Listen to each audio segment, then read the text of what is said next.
सालों साल मेहनत करने के बाद जब लोग अपने मिरर के सामने अपने टी शर्ट को उतारते हैं तो 90% लोगों को सेम फिजिक दिखता है जैसा फिजिक उनका कुछ साल पहले था। वो देखते हैं ब्लोटेड पेट, शोल्डर शार्पनेस जीरो और फ्रस्ट्रेशन इस बात का कि वेट तो गेन हो गया बट मसल्स किधर है। और फिर उन्हें लगता है कि उनका जेनेटिक ही खराब है। बट सच बताओ तो उनके जेनेटिक में कोई भी इशू नहीं होता। बस वो एक ऐसे लूप में फंस जाते हैं जहाँ पे 90% लोग जितने भी जिम जाते हैं वो सिर्फ एक एवरेज ही बन के रह जाते हैं। आज मैं तुम्हें किसी भी जेनेटिक के ऊपर कुछ भी ज्ञान नहीं देने वाला हूँ, क्योंकि आज हम लोग 3 ऐसे पॉइंट्स पे बात करने वाले हैं जो तुम्हारे बल्किंग फेज और कटिंग फेज में तुम्हें अंदर से खोखला बनाता है। और वीडियो के एंड में मैं तुमसे कुछ ऐसे क्वेश्चंस पूछूंगा जो कि तुम्हारे करंट प्लान को रेट करेगा। तो सबसे पहले बात करते हैं उस गलती की जिसके वजह से तुम्हारा मसल्स तो नहीं बनता पर तुम्हारे डाइजेशन और वेस्ट लाइन पे बहुत ज्यादा इफेक्ट पड़ता है। सोच के देखो, तुमने डिसाइड कर लिया कि तुम्हें बल्क करना है और इसीलिए तुमने एक्स्ट्रा राइस, एक्स्ट्रा रोटी और कैलोरीज को सरप्लस में ले जाने के लिए जंक स्नैक्स वगैरह खाना स्टार्ट कर दिया। देन तुमने 1 महीने के बाद अपना वेट फिर से चेक किया तो तुमने देखा कि तुमने 1 महीने में 5 kg वेट गेन कर लिया है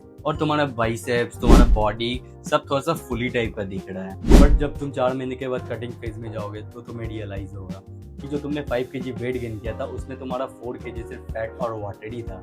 ऐसा इसीलिए क्योंकि साइंस बोलता है कि जो नेचुरल ह्यूमन बॉडी होता है वो 1 महीने में 0.5 kg से लेके 1 kg तक की प्योर मसल्स गेन कर सकता है। अब बात करते हैं कि इसको फिक्स कैसे किया जाए। तो सबसे पहला पॉइंट है स्लाइट सरप्लस। जितना तुम्हारे बॉडी का मेंटेनेंस कैलोरी है तुम्हें उससे उतना ही ज्यादा खाना है जितने तुम्हारे बॉडी को न्यू टिश्यू बनाने के लिए नीड है। सेकंड पॉइंट है the waste line rule.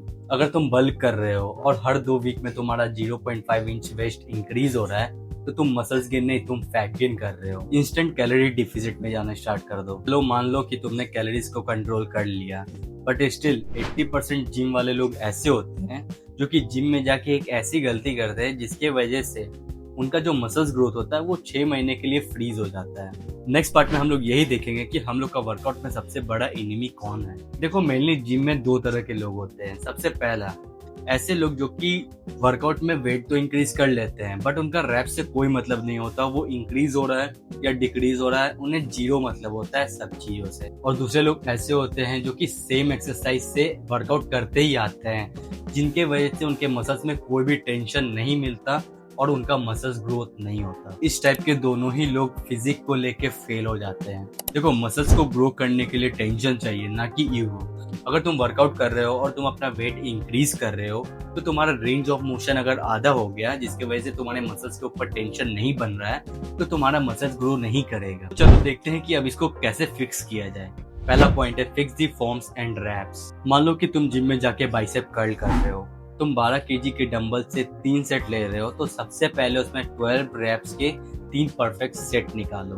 Second point है when to up the weight. जिस दिन तुम 12 kg के 12 रैप्स परफेक्ट मारना स्टार्ट कर दो तीनों सेट में, तब जाके तुम्हें अपना वेट इंक्रीज करना है। तीसरा है track what you lift. Means कि अगर तुम जिम में जाके वर्कआउट कर रहे हो और तुम अपने वेट को एनालाइज वगैरह नहीं कर रहे हो, नोट नहीं कर रहे हो, तो ये वही चीज हुआ जब हम लोग कार को बिना श्रेडिंग का चलाते हैं। तो अगर तुम लोग जिम जा रहे हो तो अपने वेट को नोट करना स्टार्ट करो। उससे तुम्हें पता चलेगा कि तुमने नेक्स्ट वीक कितना वेट उठाया था, कितना रैप्स मारा था, तो उस तरीके से तुम अपने आप को टारगेट दे पाओगे। अब बात करते हैं उस सबसे खतरनाक फेज की जिसके वजह से बहुत सारे लोग डिमोटिवेटेड फील करते हैं, द कटिंग नाइटमेयर। अगर तुम कटिंग फेज में ये गलती कर रहे हो तो तुम अपना फैट बर्न नहीं कर रहे हैं, सालों साल कमाया हुआ अपना मसल्स टिश्यू बर्न कर रहे हो। जब किसी का कटिंग फेज स्टार्ट होता है तो मोस्ट ऑफ द लोग पैनिक मोड में चले जाते हैं, कैलोरी डिफिसिट बहुत ज्यादा कर लेते हैं, zero sugar, zero carbs, treadmill वगैरह बहुत ज्यादा यूज करते हैं, जिम में हल्की हल्की वेट लेके रेपिटेशन को 25 से 30 रेपिटेशन पे चले जाते हैं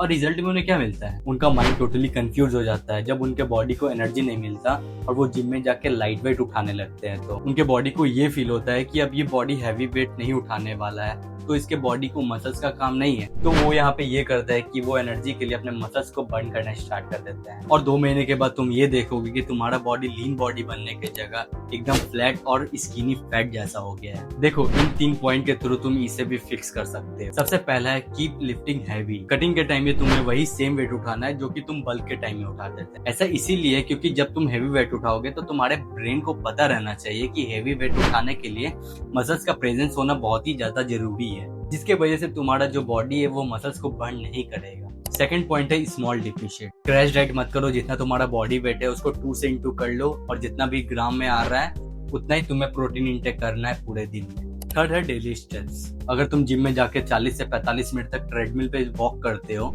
तो उससे सबसे बेटर ऑप्शन ये है कि तुम डेली 8,000 से 10,000 तक स्टेप्स चल लो।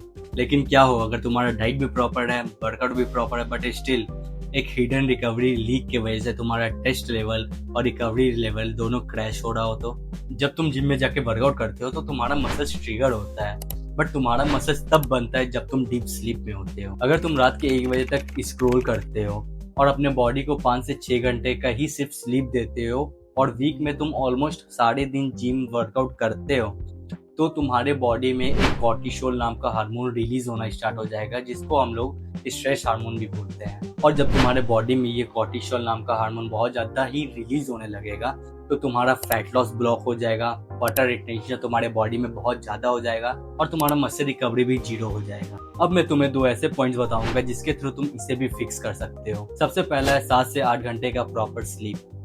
जब तुम सोने जाओ तो उससे 45 मिनट पहले अपने स्क्रीन को ऑफ करके साइड में रख दो और सोने का ट्राई करो। दूसरा पॉइंट मास्टरबेट। अगर तुम बहुत ज्यादा मास्टरबेट करते हो तो उसे अवॉइड करना भी से स्टार्ट कर दो। ऐसा इसीलिए है क्योंकि जब तुम मास्टरबेट करते हो तो तुम्हारे बॉडी के अंदर हार्मोन्स का बहुत ज्यादा फ्लक्चुएशन स्टार्ट हो जाता है जो कि तुम्हारे रिकवरी में बहुत ज्यादा अफेक्ट पहुंचाता है। चलो अब बात करते हैं उस क्वेश्चन की जो कि तुम्हारे प्लान को रेट करने वाला है। सबसे पहला क्वेश्चन ये है कि क्या तुम हर एक वीक में अपना वेट का एवरेज ट्रैक करते हो या नहीं। दूसरा पॉइंट ये है कि क्या तुम्हारा बॉडी प्रॉपर 7 से 8 घंटे का स्लीप ले रहा है या नहीं। तीसरा क्वेश्चन ये है कि क्या तुम बहुत ज्यादा मास्टरबेट करते हो। अगर इन तीनों आंसर का जवाब तुम्हारा नो है तो सबसे पहले इन तीनों को जाके सही करो। सो सिंपल है, अपने करंट गोल को सेट करो और 2 से 3 महीने तक उस पर काम करो और लीन, बल्क, कट ये सब के बीच में झूलना बंद करो। अगर इस वीडियो से तुम्हें छोटी वैल्यू क्यों ना मिली हो तो नीचे सब्सक्राइब का बटन जरूर दबाना। एक और बात, कमेंट सेक्शन में जरूर बताना कि तुम्हारा कौन सा फेस चल रहा है, बल्किंग फेस, कटिंग फेस, मैं सबका रिप्लाई करूंगा। सो अब मिलते हैं नेक्स्ट वीडियो में।